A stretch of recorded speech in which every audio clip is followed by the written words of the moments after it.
you don't have the money, you don't have the time, you don't have the knowledge, or you don't have the skill. Which one of these 4 options would you rather do without? Not having enough time, not having enough money, not having enough knowledge, or not having enough skill?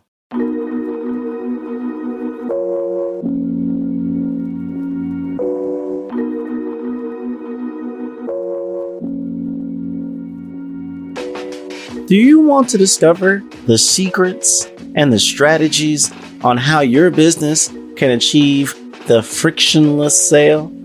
Content is Profit, hosted by Luis and Fonzie Camejo, brought to you by the HubSpot Podcast Network. We'll talk about framework, strategies, tactics to bring you all the information you need in order to turn your content into profit. Luis and Fonzie have spent the last 4 years learning the strategies and techniques from some of the top marketers in the world on how to create content that turns into profit. One thing I can definitely say about Luis and Fonzie is that they have some of the best podcast titles in the game, like saying no to $1 million and learning from top YouTubers, the How to Be Nice principle that's costing you a fortune, and closing the gap between your potential and your reality. Listen to Content is Profit wherever you get your podcasts.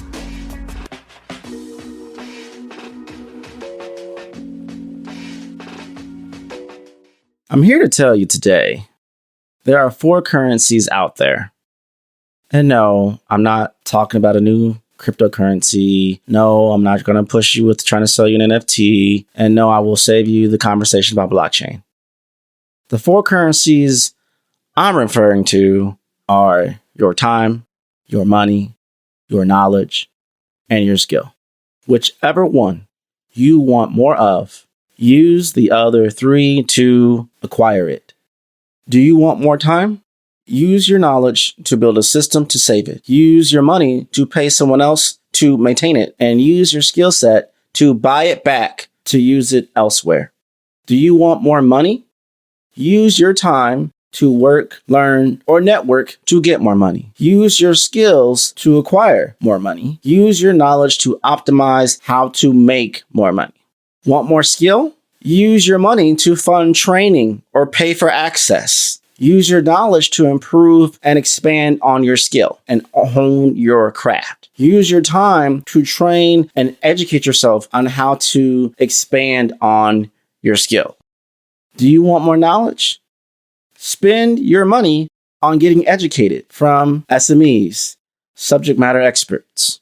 Invest more time in the areas you want to learn and use your skills to pay or even barter for more information, for more access, for conversations that can lead you to more knowledge.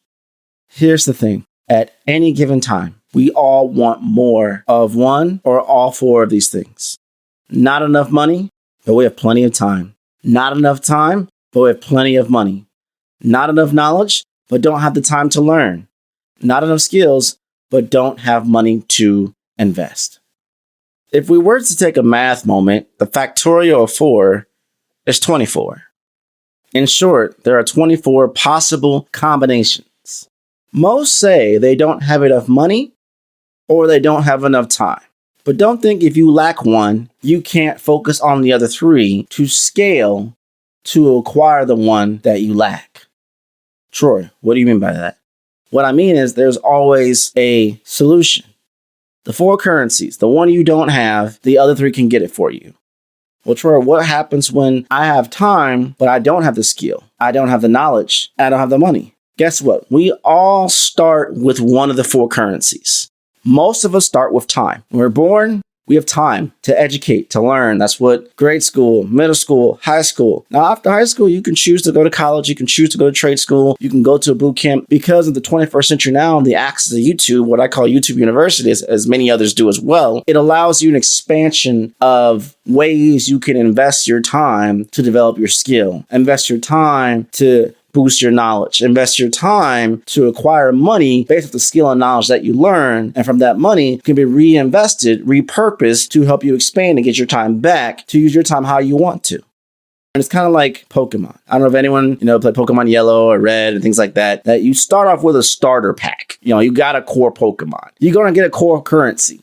Now, if we fast forward, let's assume, you're out of college, you're in the business world right now, assuming you probably have time and you probably have skill, a certain type of skill. You have a passion, you have something that you love to do. We can even expand this to being, you're in corporate America, or maybe you're in startup, maybe you're your own entrepreneur, whatever the case might be. It's in a very similar boat where you have funding and you have no time, but with the funding, you can invest to hire consultants, bring on your own team in-house, whatever the case might be, to free you of your time. So that way you can network around thought leaders, VCs, investors, private equity, things of that nature to get you more money or to develop more skill or to give you more information, therefore more knowledge to do what you need to do. The 4 currencies can go on infinitely. There's so many different ways you can build off one to acquire the other. The thing I want to bring it home in this moment is that everybody wants more.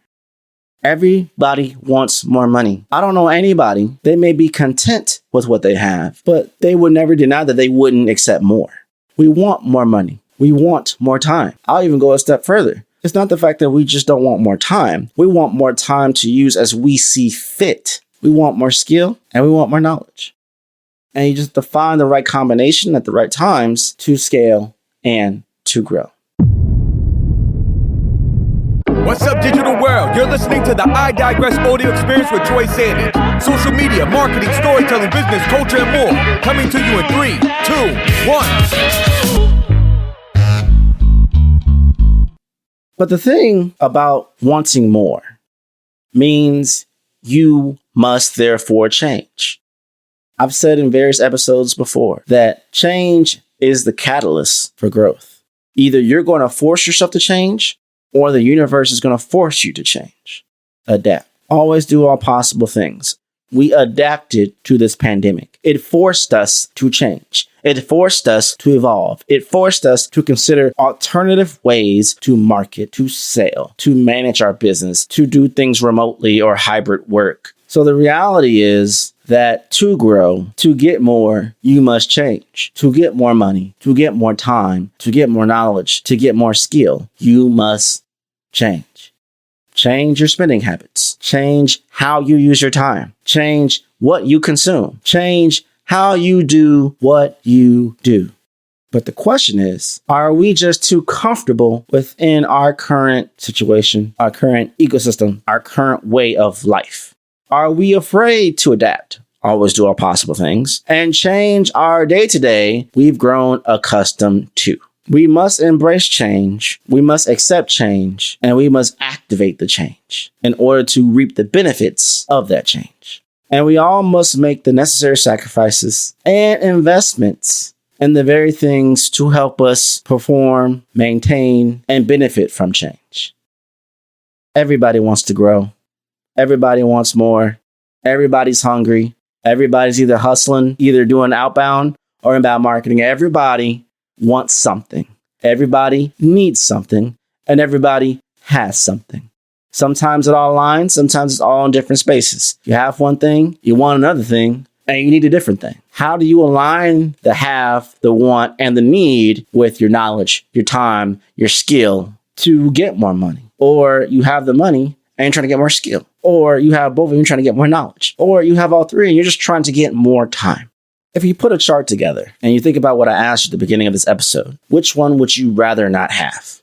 You don't have enough time. You don't have enough money. You don't have the knowledge, or you don't have the skill. What would you like to start off with? And what's the one thing would pain you the most to not have access to?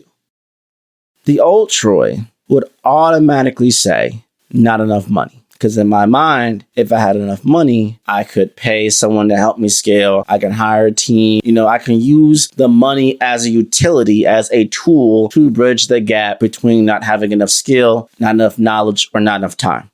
Logically, that makes a lot of sense, right? But what happens when you have the utility of money, but you don't have the knowledge, the insight, the wisdom, the understanding to use that money in a way to help you get the remaining three? Well, Troy, that's a plot twist, but I still think if I use the money to invest and help and support, I could do that. Yes, possible. Unless something comes up where you don't have as much time, where you have the time, but you need to make money now, right? You need to get that money back. Maybe you took out a loan. There's so many other factors that we're not considering that, if everything was currently stable and all you had to focus on was one thing to get the other three, fine, great, awesome, cool. But we all know that is not how life works. The true reality of it all, we must be prepared. We must be hopeful for the best, but be prepared for the worst and have the resolve to maintain while we're in the middle of the storm. And in many cases, people chasing for more money is trading in their time for money versus trading in their skill for more money while having more time to stack the skill to double, triple, quadruple, 7x, 10x their money and expand in different ways. When you think of work-life balance, when you think of the quality of the life that you want, and I know in the last probably 20 episodes, I've said that my strategies are intent to not just help you become a more sustainable business. I want your business to create the life that you want to live. To go deeper into that particular frame of words is that the business is allowing you the freedom now to spend a certain amount of time the way you've always wanted to spend your time that you couldn't afford to do so before because maybe you were too involved with the day-to-day. You weren't making enough money to give you that cushion, that freedom. You were in that scarcity mindset, and now you're in a place of abundance. Maybe you didn't have the skill set, maybe you didn't have the knowledge, maybe you didn't have the money to hire for the skill set, to hire for the knowledge, to maintain your business, your ecosystem. But strategy is going to help you align with that. But it comes down to you knowing what do you want? What do you need? What do you have? How much time do you have? What's your level of skill set? What's your depth of knowledge? And how much cash do you have? What's in the savings? What are you trying to get as far as the goal? What do you project your MRR to be or your ARR to be? What does the numbers say? What does the data say?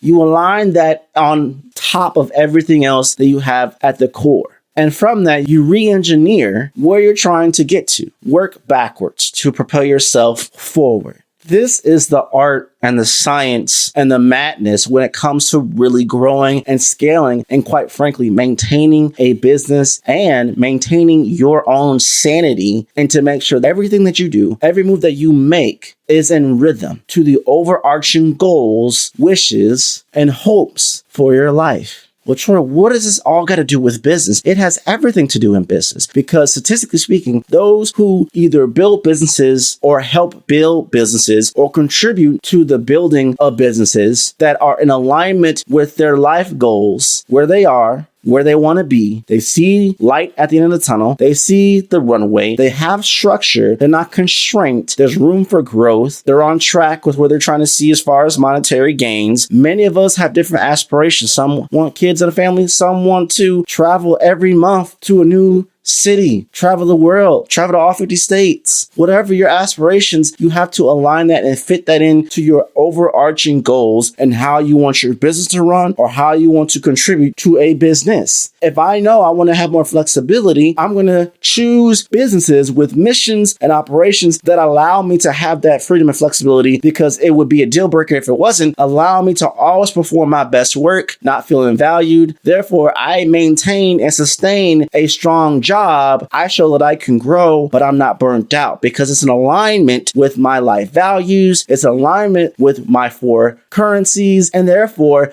I can always 80-90% of the time perform at my best. That's something that people in HR, people in recruiting need to evaluate and understand from the top down. Top down, bottom up. They need to understand that. Same thing for people who are seeking for jobs. Same thing for people who are trying to get funding. Same thing for people who are trying to build their team and expand their team. Same thing for people who are their own business owner and they're trying to scale. If you don't know and understand your 4 currencies, how much of each that you either have or don't have, how much of each that you want or don't want, how much of each that you need or don't need, how can you make a strategy to get you to the place that you want to be in business and in life?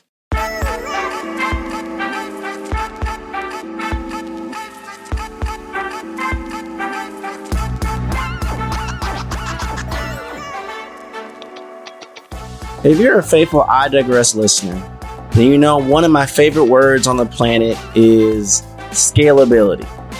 The world's most successful companies earn their titles by investing in their customer success, not just their own. Because when your customers succeed, so do you. HubSpot scales with your business, from your first hire to your first million and beyond. HubSpot is impossible to outgrow. With customer acquisition costs at an all-time high and customer expectations even higher, having seamless experiences are absolutely critical. HubSpot is on a mission to help you grow your business with success tools that put your customers first. Connect your HubSpot account to country-specific top-level domains to expand your customer reach without compromising your branding. Get crystal clear insights with site partitioning that allows you and your teams to see site performance that's only relevant to them. Help your customers succeed and learn how your business can grow better at HubSpot.com.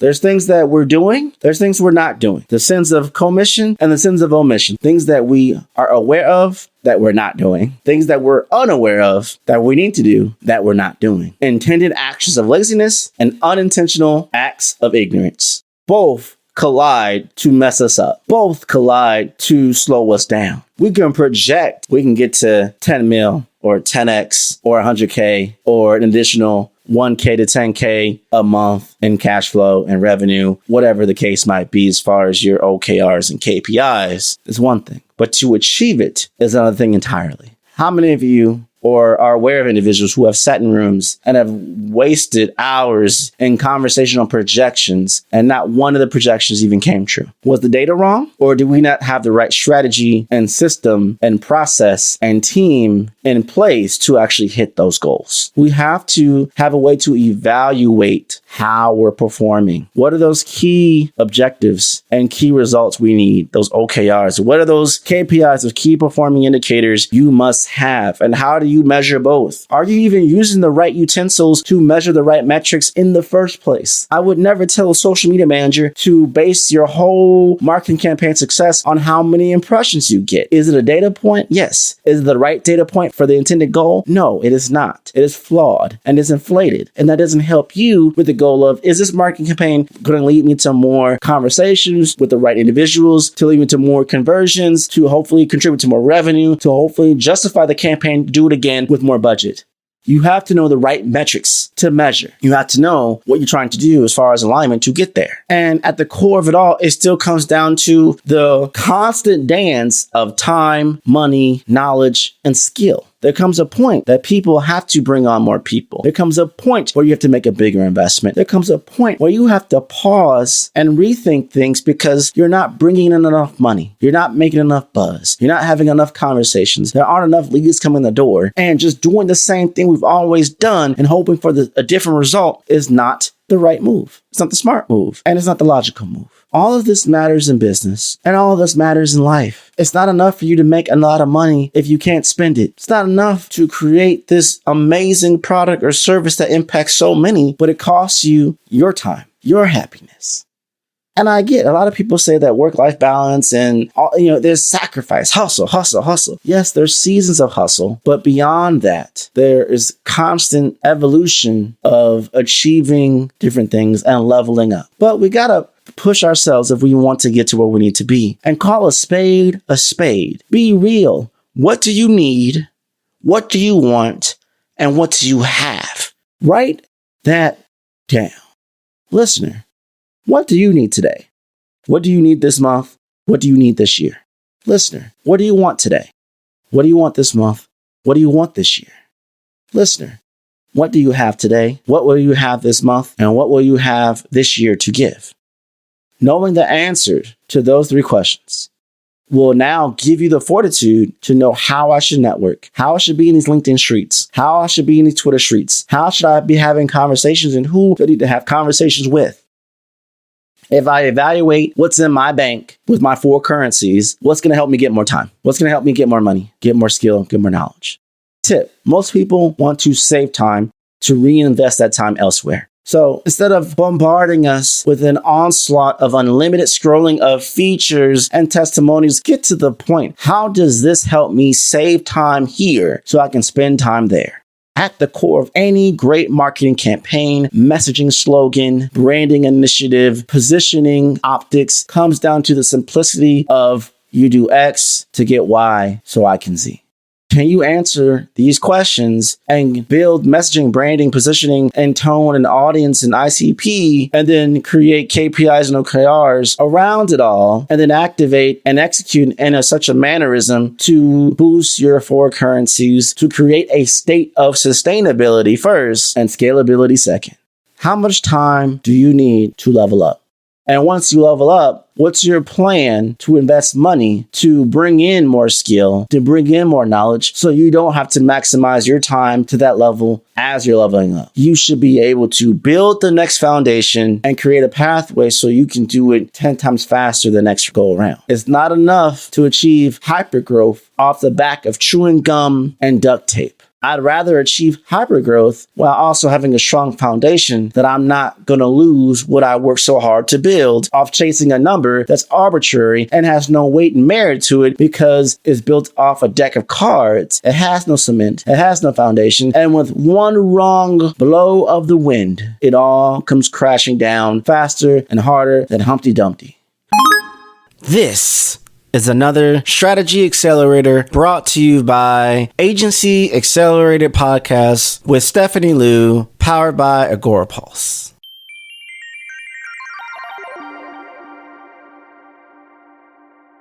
Did you know that the design of the bicycle today has largely been the norm for over a century? 100 years we've been riding bikes with two identically sized wheels and chain drive, and since the 1800s, people have enjoyed this affordable mode of transportation. And yet, it wasn't until decades after the bike was invented that mathematicians and physicists started trying to figure out scientifically, how does a bike actually work? The early designers didn't have proof, no data. They just had creative ideas that they tested, trialed, failed, tried again, and ultimately succeeded at coming up with something improbable, perhaps even illogical. If you've ever tried to convince a client to try a new marketing campaign that admittedly sounded a little crazy, you know how hard it is to get buy-in for the creative ideas without any data. So what do you do? One of the magical brand properties of Coke is that you can ask for a Coke anywhere on earth without looking weird. Okay. It's true. You go to a beach shack in Jamaica, you can go to a Michelin-starred restaurant in Paris, and you can ask for a Coke, and they're expected to provide it. If they haven't got it, it's their fault, right? So that's not, right, okay? It's their fault. Yeah, okay, right. You know, it's actually an obligation for any establishment to provide you. I think that ability to see things just obliquely, that things are not necessarily what they're ostensibly for.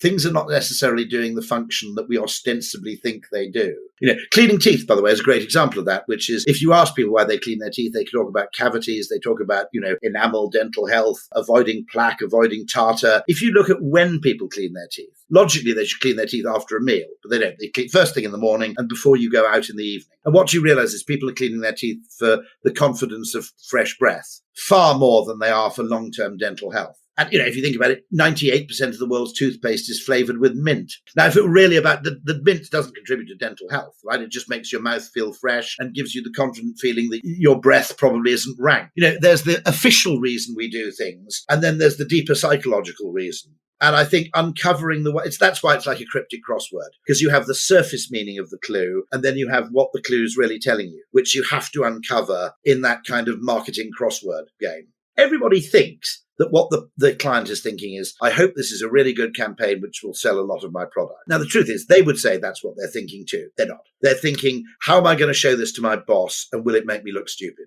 And so understanding that there's always a kind of undercurrent going on. And by the way, I mean, you know, I think advertising and marketing gets this wrong because we spend all our time adding positives to things when we should probably get a better return, sometimes removing negatives. What is it that makes people feel uneasy about doing something different? We're in denial about the fact, even marketers are in denial about the fact that value is actually psychologically determined. and that you can make something valuable, you can make something more enjoyable, more appreciated, you can charge a greater price for it, not by changing the thing itself objectively, but by changing the way it's described, the name it has, the competitive frame you place it in, the context you describe it in, and that value is actually a product of human perception, and human perception isn't objective. It's a complete mistake, and I think even marketers do this.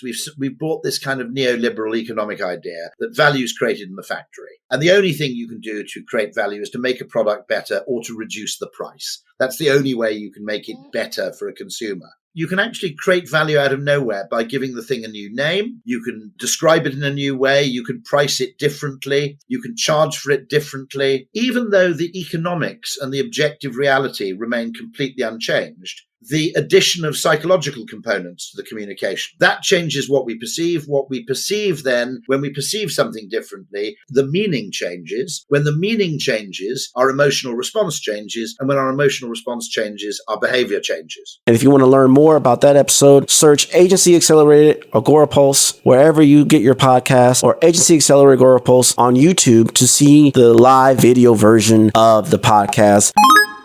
So know your four currencies: your time, your money, your knowledge, your skill. What combination of levels do you have? What combination of levels do you need? And what combination of levels do you want? Work backwards, reverse engineer it, set it up, go get it. And once you know your levels and you know what you need to do, boy, the strategies and the intentiveness of actions will be out of this world. I don't care how advanced technology gets. A human is still a human. A human still needs sleep. A human still needs to eat. And a human needs purpose and fun with a big, big, big dash of love. We all want to feel loved. We all want to feel like we have a purpose. We want to activate that purpose, and we want to make big things happen. It's innate in our nature. Use that, understand that, and apply that. We are not robots. Let's go get it. Get your currency levels up. Seek help to fill in your cups where you lack. But note that if you have a lack in one, you can use the others to go get the one that you don't have. It's not the end of the world because you were born into this world, or you came out of college, or you've been in your career going on 5, 10 years, 15 years now, and you look at yourself in the mirror and you say, I don't have enough money. Well, either you need to get more time to help you build the system to get you more money, or you need to stop doing the things that aren't contributing to more money so you can go get yours. We have to be real with ourselves, be real with our situation, and be able to take risk, make necessary changes to get what we need and get what we want by using what we have to get it. And what we have is a combination of a certain level of time, a certain level of knowledge, and a certain level of skill that we typically trade for more money. But as we get more money, we evolve our knowledge, we sharpen our skills, and which saves us time to reinvest that time elsewhere. I see a pattern here. I'm hopeful for the future. I'm excited for the present, and I'm learning from my past. And so should you. And that's a wrap. We hope you enjoyed this episode of I Digress. What was your takeaway? Care to share your thoughts and tag Troy on social media? You can find him on all platforms at Find Troy. Don't forget to like, subscribe, and leave a review or comment for this episode from wherever you're listening.